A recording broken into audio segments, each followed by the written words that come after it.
Bom dia, boa tarde, boa noite, seres humanos e seres biônicos desse mundão sem fronteiras. Aqui quem vos fala é Cláudia Medeiros Debbie!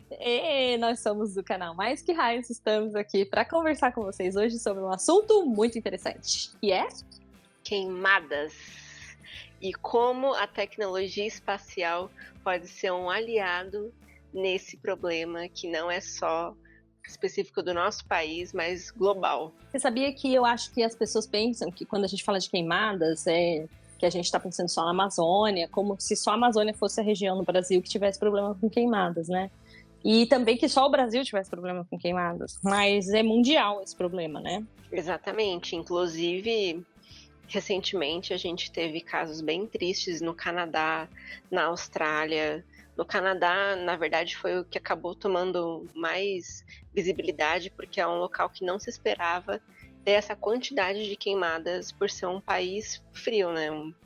Então...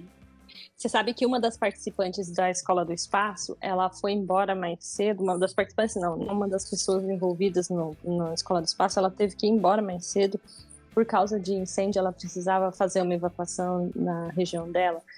Olha para você ver como que interfere na vida das pessoas, né? E a outra coisa é que no meu projeto, no meu grupo de trabalho de business, né, a gente tinha que desenvolver um modelo de negócio e uma das coisas eram estratégias de solução de problemas do dia a dia. E o meu grupo tinha um indiano chamado Anant, e ele queria muito que uma das soluções fossem essas que pudessem ser implementadas também no território da Índia, que são previsões que podem ajudar a comunidade a ter um nível de proteção, né, ou previsão antes do fenômeno acontecer, e a queimada está envolvida nisso, até mesmo lá na Índia, olha pra você ver. Pois é. E eu acho interessante a gente falar também sobre a parcela do ser humano em relação à criação de novos focos. E eu não estou nem falando de queimadas criminosas, eu estou falando de coisas que às vezes a gente acha que está no nosso controle, mas na verdade não estão. Então, por exemplo, em alguns locais do norte, as pessoas têm a cultura de queimar muito lixo.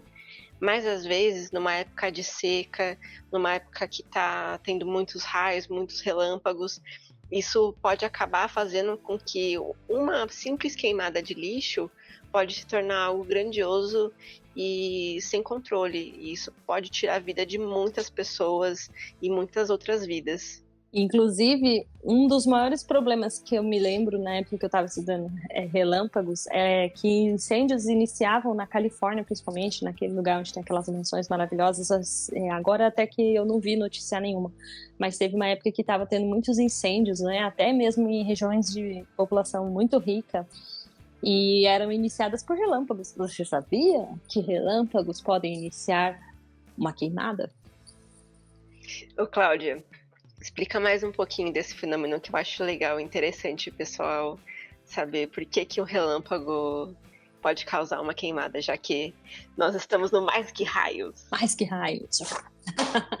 Então, quando a descarga... Bom, primeiro que se a gente tiver uma região de clima muito seco, não significa que a gente não vai ter relâmpago, né?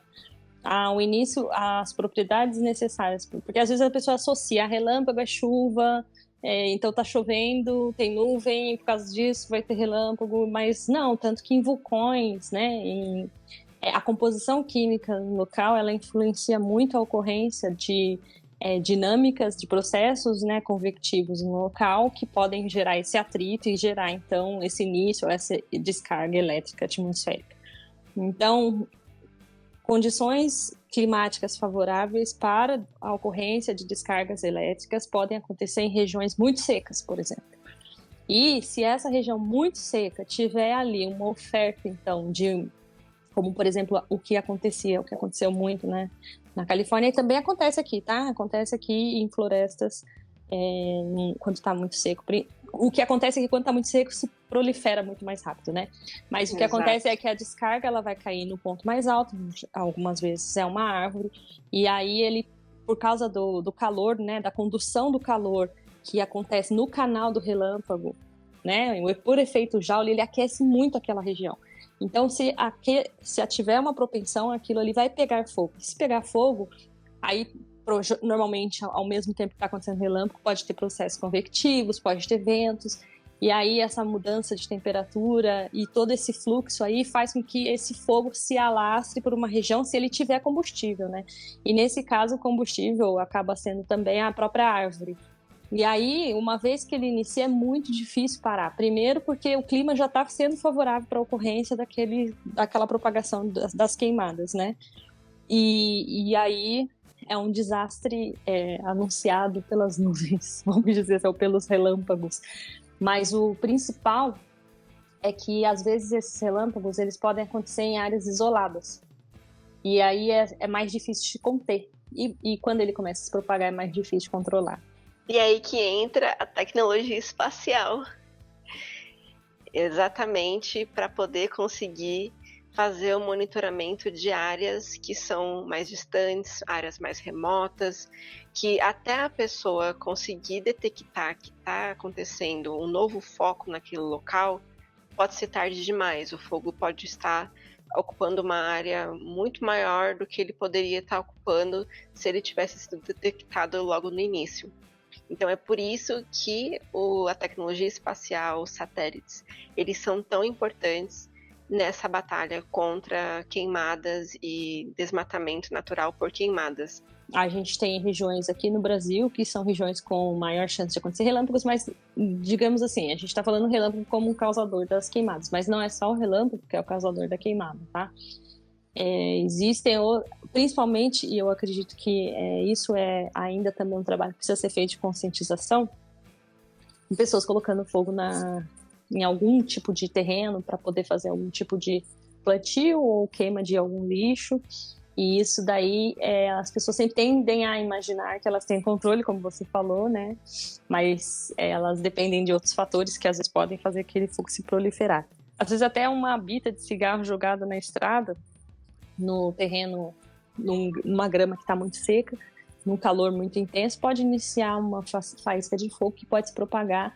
A gente tem visto isso muito aqui em São José dos Campos. Inclusive, em algumas estradas, eu achei muito bacana que as agências estão fazendo uma campanha bem mais assertiva em relação ao combate de jogar bitucas ou outras coisas que possam iniciar focos de incêndio, porque realmente é uma coisa que a gente não tem controle, e principalmente em épocas de secas. Realmente é muito fácil o fogo se proliferar e realmente fazer várias coisas ruins por onde ele está se alastrando. E até mesmo lançar balões, porque tem culturas ou festas que incentivam o lançamento de balões, e aí, não esses balões que são turísticos, que as pessoas vão para fazer passeios turísticos controlados, com a pessoa ali própria para isso, mas esses balões de festas mesmo, que às vezes as pessoas lançam por diversão, e elas pensam que tem um controle sobre o balão, e esse balão pode cair numa área, que pode causar um transtorno enorme, né, um incêndio. Mas o que eu quero saber mesmo é o que a Débora veio apresentando essa semana pra gente em vários posts, é como a tecnologia pode ser usada no combate aos incêndios. Bom, inicialmente, eu acho que o maior aliado da tecnologia espacial realmente é a visibilidade em relação à área. Além dele conseguir detectar diferentes áreas, ele consegue detectar, então, diferentes focos ao mesmo tempo, por conta justamente da localização que ele está. E esses dados de monitoramento, mesmo que não sejam detectando novos focos, porque não é porque não está sendo detectado que ele não existe, e não é porque está sendo detectado que está aumentando. Simplesmente a gente só está cada vez mais conseguindo ter um controle das coisas que estão acontecendo. Existem algumas coisas que combinam para isso, falar que só está aumentando o número de queimadas porque elas estão sendo reportadas, mas na verdade não é bem assim o caminho. Que bom que a gente está reportando cada vez mais as queimadas, porque a intenção é que elas diminuam e não que elas continuem crescendo. E esse monitoramento que existe, ele serve não só para detectar o que está acontecendo, mas para prevenir novos acontecimentos também, justamente porque a gente quer que diminua cada vez mais. E em relação a outros dados, além dos focos que estão acontecendo, também ajuda a prever quando é que são as épocas que mais podem acontecer, as regiões que mais podem acontecer, quais regiões que precisam de mais atenção. Então, por exemplo, quando você entra no programa Queimadas, no site do programa Queimadas, você consegue ver ali numa aba todo o levantamento histórico ao longo dos anos, desde o começo lá do programa até o ano de 2022. Você consegue ver por bioma, por estado, qual que é o número de detecção de focos ao longo desses anos. E então você consegue por ali também mapear regiões que precisam de mais atenção. E não só que lançar o satélite resolveu todos os problemas. O satélite está lá justamente para poder informar a gente onde que esses focos estão acontecendo, com qual frequência e onde precisa ter mais atitude, um combate mais tete a tete, assim. E está sendo feita muitas coisas no estado do Amazonas mesmo. Tem vários programas que protegem a floresta, que estão tentando juntar todos os esforços possíveis de tecnologia, dos próprios órgãos de combate ao fogo, os bombeiros. É um trabalho com ONGs também. Está todo mundo tentando juntar tudo que seja possível, porque realmente aquela região ali, o Pantanal também, o Cerrado, são regiões que historicamente vêm sofrendo cada vez mais com essas queimadas.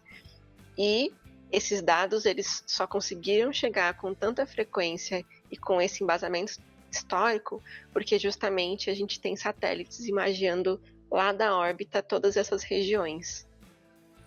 Eu fiquei chocada essa semana com imagens que foram compartilhadas de Manaus, de como a cidade foi afetada com queimadas e como o clima local ficou comprometido. Inclusive o ar era considerado impróprio para as pessoas. Isso aumenta o nível de doenças também respiratórias e, consequentemente, ao longo do tempo, isso se torna não só um problema de queimadas, mas um problema de saúde pública. Exatamente. Então, eu acho que é um problema de todo mundo, né? Não sei se você lembra, alguns anos atrás, quando chegou até aqui em São Paulo, a fumaça das queimadas que estavam acontecendo na Amazônia. Sim, não faz muito tempo, na verdade, né? E isso que você estava falando de Manaus, eu vi também, eu fiquei bem chateada com o que o pessoal estava passando ali, né, por conta disso. E isso é muito difícil de ser convertido, essa poluição.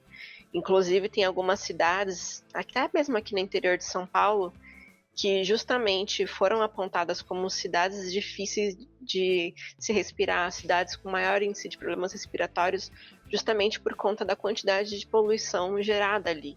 Então, como nas cidades do interior de São Paulo tem muitas indústrias, então algumas atividades elas foram tão exageradas que geraram essa poluição ambiental e que afeta diretamente a gente. Não é só afetar as árvores, as outros tipos de vida, mas isso afeta a gente também, porque vale lembrar que a natureza, além do ser humano, porque nós também somos parte da natureza, nós também somos um animal da natureza, mas falando separadamente das árvores, de outras vidas, elas vivem muito bem sem a gente, mas a gente é totalmente dependente, principalmente do processo de conversão do carbono para o oxigênio. Nós somos extremamente dependentes disso. O nosso alimento vem das plantas, vem de outros tipos de vida também, para quem não é vegetariano ou vegano. Então, a gente é totalmente dependente disso. E às vezes a gente acha que está ganhando vantagem porque está conseguindo uma madeira mais barata ou traficando materiais da natureza, mas quem está perdendo principalmente somos nós.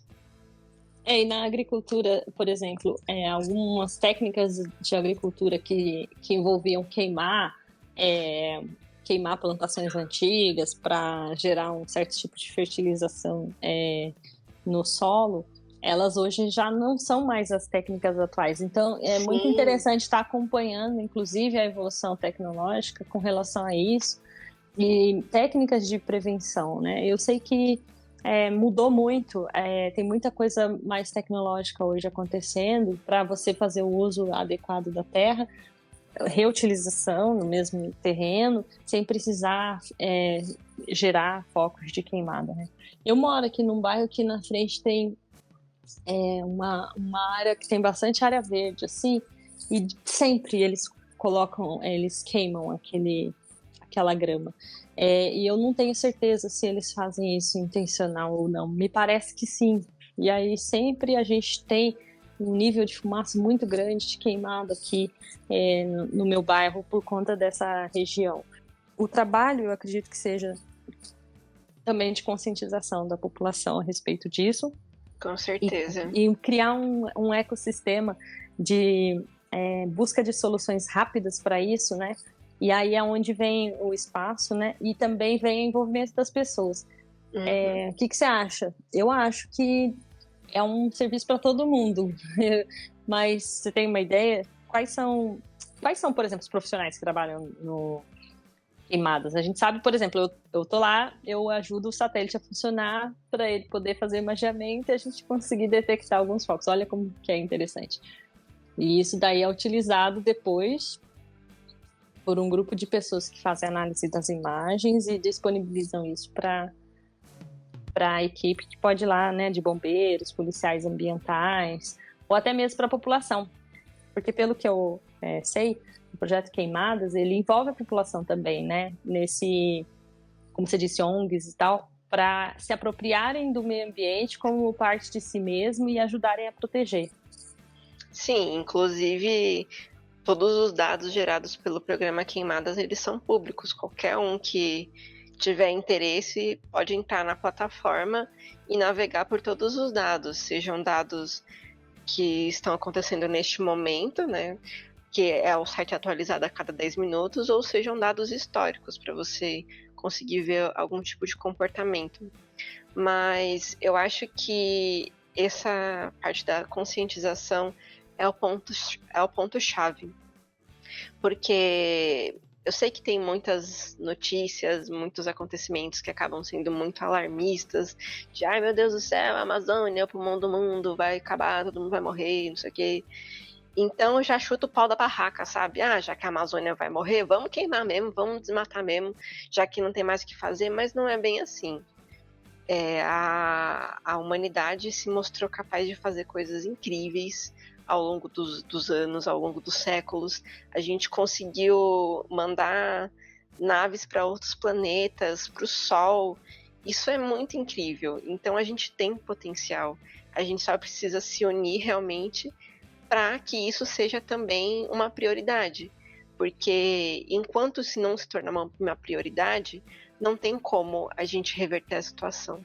Mas a partir do momento que cuidar das queimadas, cuidar da natureza, for uma prioridade para a gente, então a tecnologia vai conseguir ser desenvolvida muito mais abrangentemente do que é hoje. Porque já acontecem muitos desenvolvimentos tecnológicos que têm essa conscientização, mas ainda é pouco comparado ao que a gente pode fazer. Então, acho que essa é a maior coisa que a gente tem que pegar pra gente. A gente pode fazer algo. Todo mundo pode fazer alguma coisa. Seja trabalhando com tecnologia espacial, seja trabalhando em alguma ONG, num trabalho direto, seja o próprio trabalho dos bombeiros, seja o trabalho de uma pessoa que nem é da área espacial, mas é da tecnologia também, e desenvolve, sei lá, um tipo de detector que seja autônomo, que tenha menos uso de energia, que tenha uma confiabilidade maior, que seja barato, implementável. Tem muita coisa para ser feita ainda. E eu acho que se a gente juntar um pouquinho do que a gente consegue fazer, a gente consegue fazer muita coisa. Porque isso é uma missão do planeta, o mundo inteiro precisa se unir para a gente poder fazer isso. Você fez me lembrar a experiência da Índia. A Índia é o país mais populoso do planeta, né? E eles são um país que tem bastante problema, né? Social, tem diversos problemas, mas eles decidiram, né, investir em ciência e tecnologia e levar educação de ciência e tecnologia para dentro das salas de aula e eu acredito que isso ajuda na conscientização da população, mas mais do que isso, porque não adiantava eles só conscientizarem se eles não fizessem, não tivessem implementado um plano, um projeto espacial relevante para resolver problemas reais, né? Então, eles investiram bastante em tecnologias que podem ser aplicadas do uso do espaço para controle e monitoramento do terreno da área da Índia, e hoje eles conseguem utilizar essas tecnologias para melhorar a agricultura, o cultivo, o tratamento e a conduta que eles têm com relação ao próprio espaço, área verde disponível que eles têm, e com isso melhorar, então, o aproveitamento dessa área para a produção de alimentos. Às vezes as pessoas pensam assim, nossa, mas se eu não criar uma indústria, se eu não desmatar lá na Amazônia, o pessoal não vai ter emprego. Mas que tal a gente sair da caixinha e começar a utilizar, a criar empregos de forma diferente, né? Por que a gente precisa de emprego que ainda não utiliza técnicas, tecnologia ou o que a gente aprendeu na história que melhora a vida do nosso planeta?